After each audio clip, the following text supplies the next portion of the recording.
Halo kawan-kawan, jumpa lagi dengan saya. Kali ini saya akan membahas soal ulat yang menyerang tanaman jambu ini. Ini tanaman ini sebelumnya cukup besar ya, besar sekali. Cuma dia daunnya tuh banyak dimakan oleh ulat-ulat. Ulat-ulatnya tuh ulat berkepompong seperti topi ya. Saya coba cari tahu disebutnya dia itu ulat pagoda atau Metysa plana. Ini dia bentuknya. Pohon ini tadinya besar sekali dan buahnya rimbun.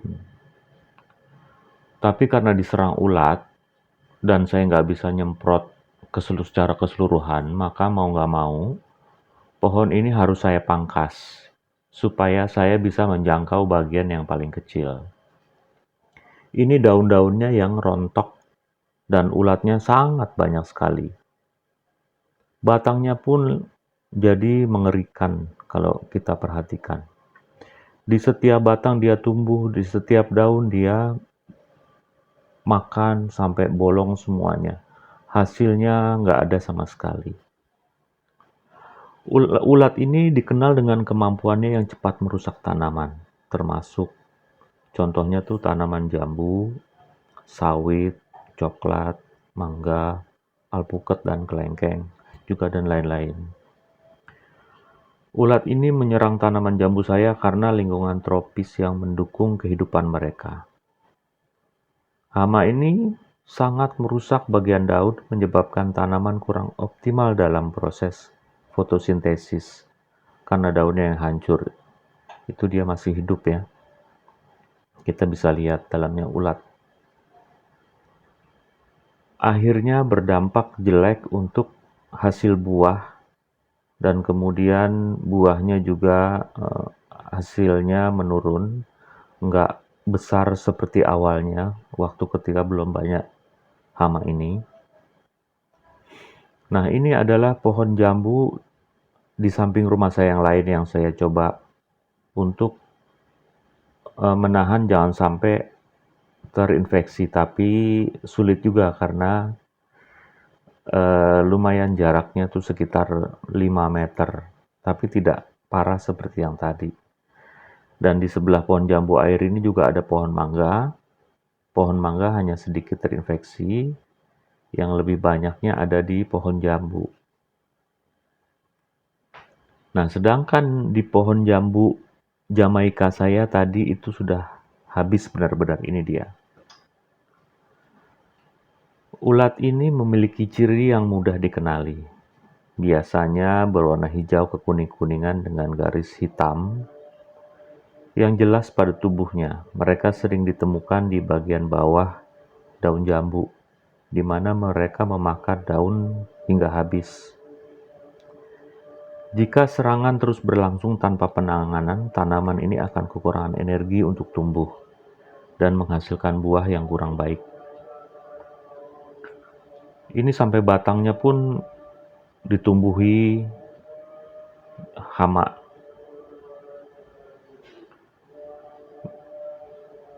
Jika tidak diatasi, maka saya akan begitu terus tanaman saya. Ada langkah-langkah untuk mengatasi ulat pagoda ini.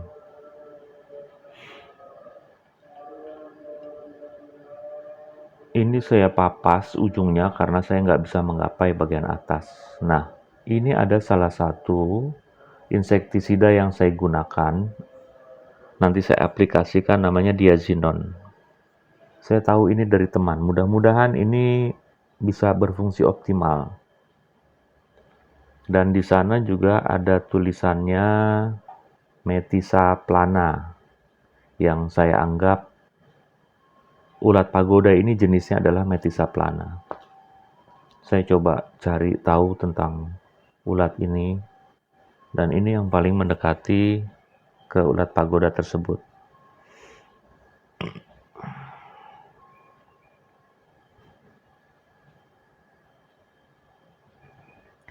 Sebenarnya membasmi ulat ini itu nggak ada cara yang paling ampuh. Teman-teman saya menyarankan untuk dilubangi batang pohonnya, lalu dimasukkan cairan ini. Cuma saya pernah coba, kok kurang berhasil. Sekarang saya akan coba dengan cara menyemprotkan ke bagian luar pohon jambu Jamaika ini. Takarannya adalah, ini saya coba takar sesuai aturan yang ada di botolnya. Jadi teman-teman kalau mau pakai, baca aturan di sana dan campur dengan air.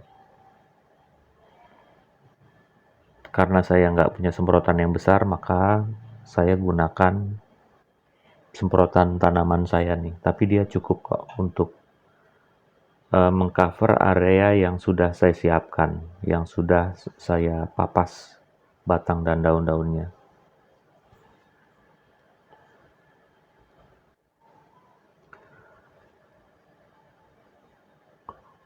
Ulat ini tidak bisa dibersihkan begitu saja. Jadi setelah saya papas pohon ini, batang-batang dan daunnya itu saya bakar. Saya pastikan supaya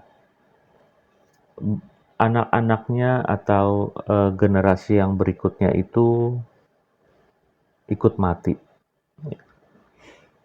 Ini saya coba lakukan penyemprotan untuk ke seluruh bagian dahan-dahan. Tapi kalau dia ada, masih saya lihat, saya akan ambil, saya pencet, saya kumpulin di dalam plastik, saya matiin. Jadi saya hampir meriksa pohon ini seperti kutu-kutu yang menempel pada daun-daun.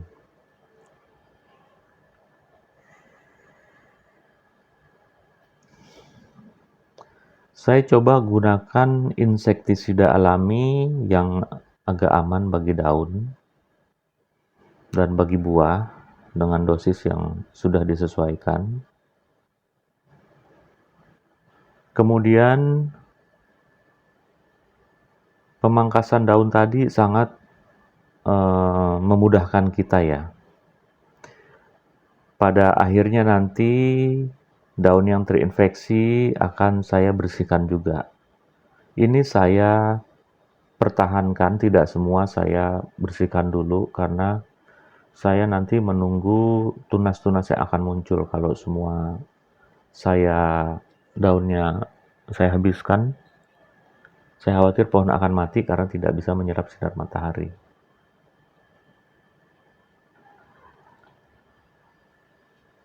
Sekilas tentang hama ini ya kawan-kawan. Umumnya larva kantung ini membuat kantung dari partikel daun, pasir atau ranting-ranting dengan bentuk dan ukuran berbeda-beda.